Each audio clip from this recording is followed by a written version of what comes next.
Nimşehir, Şarkı Türkistan armiyasının cancısı, danlıq şair ve yazgıcı Nimşehir 1906 yılı Bayna Hayasının ili Ahun Alisa doğulan. Onun tuluq ismi Nimşehir Armiya İli Sayrami.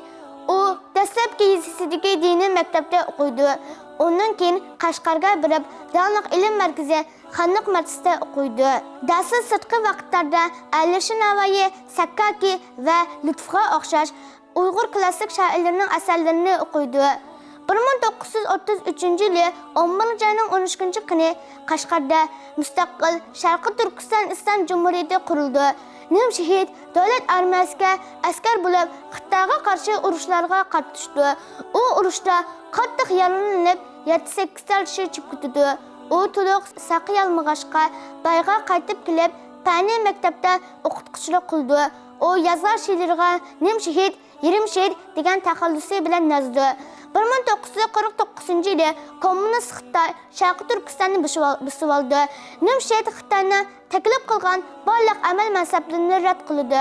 U Xitoy tarafidan o'zimi bilmagan har xil jinoyatlar bilan tutqun qilindi ham 10 yillik dahshatli qiynab urib o'ldirdi.